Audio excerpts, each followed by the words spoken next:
Hey guys, we are back updating the power rankings for Survivor 46 following episode 6, aka the merge episode. And this was mostly standard by the numbers, nothing too crazy happening at the end of the day, though there are definitely some changes to this power ranking that we'll get to soon enough. But there are 13 players to talk about, and let's waste any more time. Let's get right into the video. So starting off at number 13, we have the merge boot of the season, and here we have Mariah. And I felt like this was mostly predictable by the end of it, where she got plenty set up to her being targeted, like her mentioning her shot in the dark at the beginning of the episode. That felt pretty random. You have her saying that she'd rather be a living fool than a dead know-it-all. You have her sticking with the Segas despite her being on the bottom of that group, and despite them being a clear target at that point. And I feel like considering her edit up to this point, where she got pretty consistent content that doesn't really have much substance, it kind of made sense for her to go out by the end of it, even though she wasn't my personal pick to be the merge boot here. Now, as a merge boot, I feel like she was mostly alright. I feel like the new era hasn't really had many good merge boots, if I'm being honest. In fact, it's had plenty of bad ones, people like Lydia and Josh.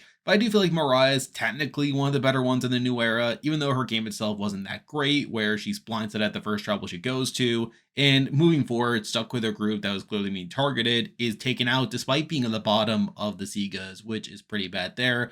But still, compared to other new era merge boots, she's not the worst, though obviously she's now out of the game, to where she's here at number 13. And before we continue, I am once again partnering up with Russell Muscle TV to promote Idle Plays. Idle Plays is an online shop where you can purchase Survivor puzzles and practice them. That way you can potentially be the next challenge beast on Survivor 47 and beyond. In this season, we have creator lockers. These are special bundles handpicked by myself and other Survivor YouTubers, along with creator trading cards. If you purchase my puzzle, you can get your hands on the Labyrinth Ball puzzle, the Slide puzzle, and Spencer's puzzle from Survivor Cambodia. If you want to take home these puzzles and more, feel free to use my link in the description or use my affiliate code, Survivor Gumball, and start prepping now. And with that, there are 12 people left in the game to talk about, and as usual, I'll be ranking them based on how likely I think they are to win the game based on their edit and current game position. By number 12, the person I believe is the least likely to win from this point on, is Tim Spicer, and I did bump him back down to the bottom, as really, I think he's definitely in a pretty bad spot at this point considering his tribe had just been taken out, and I feel like this was a more actively bad episode for him compared to other people I've had towards the bottom of this list,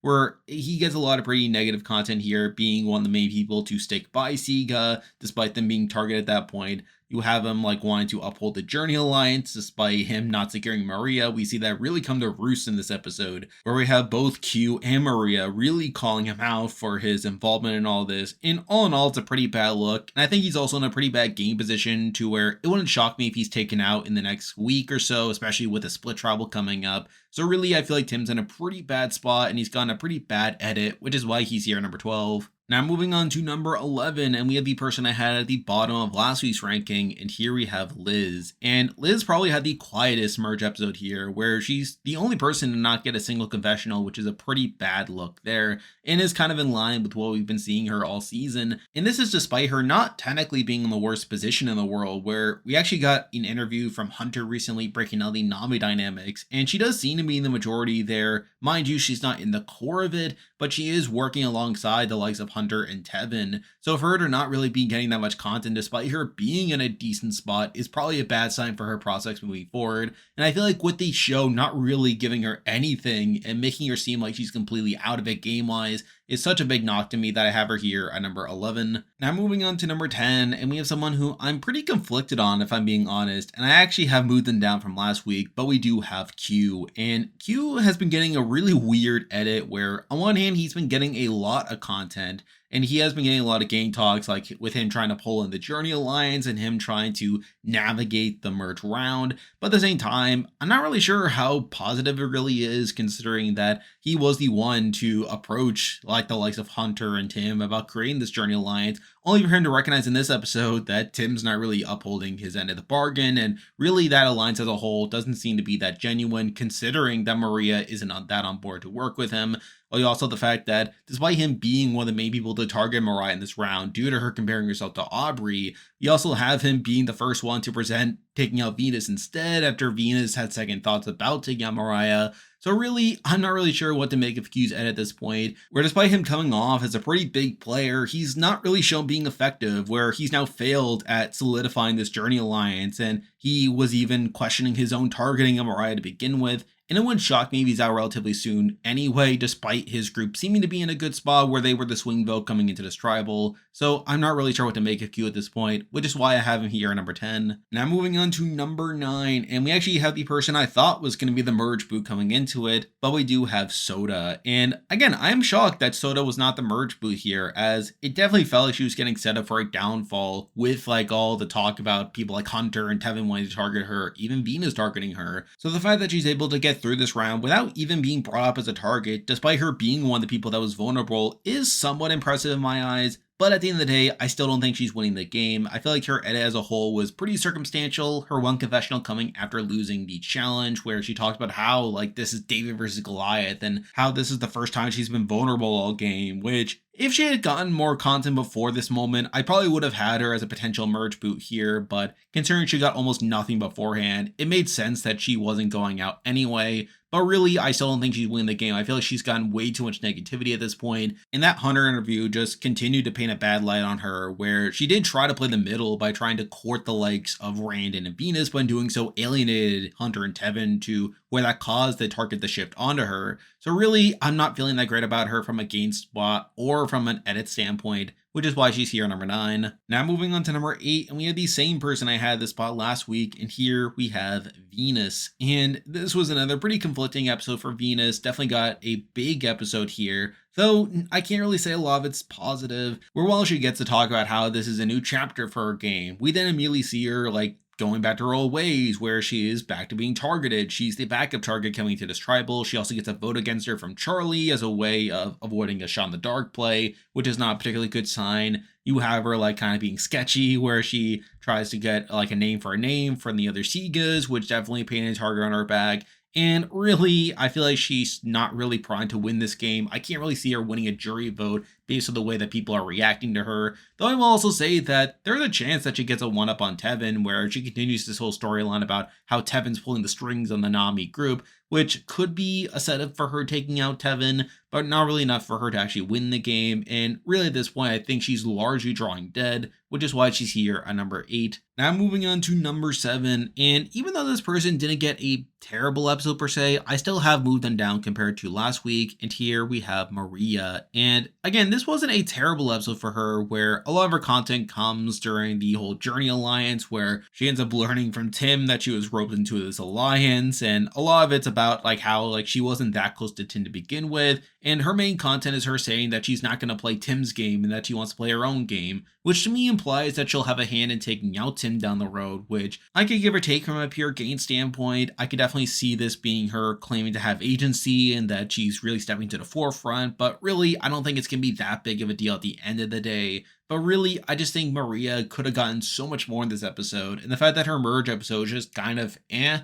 doesn't really have much to it. It has made me drop her to a degree, and especially with other people going up, I had decided to leave her behind at number 7. Now moving on to number 6, and we have someone who got a little more to do in this episode, even though I still don't think they're winning, and here we have Tiffany. And the main reason I have Tiffany above Maria is she is at least tied to this Yanu group, which is kind of being presented as these underdogs, and they were seen as the swing votes during this episode. We also have her bring up her idol again and how she's happy to get to the merge with her 2 closest allies, which is pretty good. But really beyond that, I feel like other people got more content compared to her, and we'll talk about Kenzie when we get to her soon enough. But really, I think Tiffany's main pro is her longevity, and that from a pure gain standpoint, I feel like Tiffany will be in it for a bit, and that she and the other Yanus could do some damage along the way, but I still think she's going to be such a big threat by the end of it, to where she could eventually be taken out there. So I think she's probably primed to be taken out before the end, which is why I've always been kind of lower on her. But still, I think this was a good enough episode for her to be here at number 6. Now moving on to number 5, and we have someone who I definitely become more conflicted on over time, and here we have Tevin. And I was kind of conflicted over Tevin's edit here, where on one hand, he definitely had a decent opening confessional where he talks about the other people coming and how he wants to say, hello, fellow human, let's play the game. But then later on, we start getting more set up to him being this king, where Obviously, this is something that Venus had compared him to earlier in the season, where she calls him like the person pulling the strings on the Nami tribe. But then he himself gets to affirm himself as the king in this episode, which to me is a pretty bad sign, as it is kind of setting him up as this big boss for him to be overthrown. But at the same time, I don't think Venus is winning the game either. So even if it's not Venus, I'm still getting the sense that he is going to be this big character, as you would expect from someone like him, that will eventually be taken out. It's just a question of who is going to be that person. So, admittedly, I think I have gone down on Tevin since like this last episode. Though at the same time, he'll definitely be in it for a bit. He definitely seems to be a pretty big character on the season, which is why he's here number 5. Now moving on to number 4, and really these next two were pretty hard to decide. I was definitely conflicted over what to do here. But number 4, I did decide to go with the person who got more undercut in this episode, and here we have Charlie. And I thought this was a pretty disappointing episode for Charlie here, where he gets his confessional about how this is the individual portion of the game, and how even though he wants to keep Mariah, if it's necessary for him to stay, that he'll vote out Mariah. But then he literally doesn't, where he actively is the only one that votes for Venus, which I don't disagree with from a pure game standpoint, as Venus had thrown out his name, and had Mariah shot in the dark hit, that it would have put him in a lot of danger there, so it made sense for him to split the vote just in case. But the fact that he got that confessional about voting out Mariah as necessary for his game, only to not do so, is a pretty bad look. It definitely contradicts him, and it's not really explained within the episode there. And while they could correct that next episode by him explaining his vote for Venus, I definitely feel like it's a knock to his edit nonetheless. But considering the fact that other people have bigger holes in their edit up to this point, I did decide to leave Charlie relatively high, though my actual faith in him to win the game has definitely gone down from this week, which is why he's here at number 4. Now moving on to number 3, and we also have someone who I was pretty disappointed by their merge episode, though I feel like they could definitely recover, and here we have Ben. And I was pretty disappointed by Ben's merge episode, and I actually was expecting him to be lower on this list if I'm being honest, but I feel like with the other contenders here going down, I kind of was forced to leave him around the same spot, though he obviously doesn't get much to do in this merch episode. His only confessional comes during the merch feast, where they're talking about throwing out Sega names, but is unable to do so, which is not a great look. Though at the same time, considering that Sega does end up losing a number here, you could definitely justify it by claiming that they're trying to shield Ben from this bad thing happening in this game, and that he could potentially recover next week. So I decided to not knock him too much for this episode, even though realistically, I feel like there is a growing gap between the top contenders and the bottom contenders. But for now, I do have Ben here at number 3. Now moving on to number 2, and this person has gone up quite a bit from last week, and I think this episode really vindicated a lot of this person's supporters before this week. But we do have Kenzie, and I thought this was a pretty solid merge episode for Kenzie here, where we are continuing this trend of Yanu being presented as these underdogs here, and Kenzie's really getting the bulk of the content for that, where she's talking about how the Yanus are getting together, how they're going to be the swing votes coming to this merge, and she gets to talk about how their experience in going to Tribal is a strength for them, as their experience and they know what it's like to go to Tribal, and how the other tribes are fresh meat. And I feel like for the most part, this was about as good of an episode for Kenzie as you could have wanted, considering the situation she was in beforehand. And I think with a lot of the other contenders going down in my estimation, that definitely has opened things up for Kenzie to jump up on this power ranking. And I think at this point, she's probably the Yanu I had the most faith in to actually win the game, considering her edit up to this point. Now with that said, I do think there are some points you can knock against her, like the fact that she did get some negativity in the pre-merge, though even then I have kind of softened on that, as it does seem like the edit was trying to make us actually agree with her in saying that Banu and Jess were bad. But I think the other thing is she has been very prominent in the edit, where even though she had this pretty big merge episode, the fact that she also got a pretty big pre-merge edit is probably not a great sign at the end of the day, and I could definitely see that being used against her later on. But I feel like considering that other contenders have gone down from this week, and considering that the merge episode is typically an important episode for the winner's edit, I did decide to bump up Kenzie because of her big merge episode. So for those reasons, I have her here at number 2. And now, at number 1, the person I believe is the most likely to win Survivor 46 at this point is still Hunter. Now, I will say that my view of Hunter has gone down from last episode, where even though I still have him at number 1, I think there are definitely some worry signs with how this episode played out, Where I think for one, the fact that the Journey Alliance fell apart right away, which I did predict last week, but the fact that Hunter previously said that that was a good idea is probably not a great look there. But I think something new that's come up from this episode is this whole David versus Goliath dynamic where they focus quite a bit on the losing team, talking about being these underdogs, while the Goliaths like barely won the challenge. And the fact that Hunter was on this Goliath team is probably not a great look there. And I feel like with Yanu emerging as his underdogs, even though they were technically on the winning team, I do feel like that opens things up for Hunter to be this big threat down the line. And also Hunter single-handedly winning the challenge for his team once again is probably not a great look either, and I could definitely see that coming back to bite him later on. So I definitely feel like the gap between Hunter and the other contenders has closed to a degree. Though at the same time, I feel like with so many other people having flaws in their edit, it kind of forces Hunter to be this high simply by default. And there were still some positives within his episode anyway, where he does talk about how even though he doesn't have a vote, that he still wants to guide how the vote plays out. And he does get his way where he does want to take out Mariah. He gets his way there. So it's still not a terrible episode for him, but I do think there are now more red flags than there were last week. And I could definitely see Hunter going down in future weeks.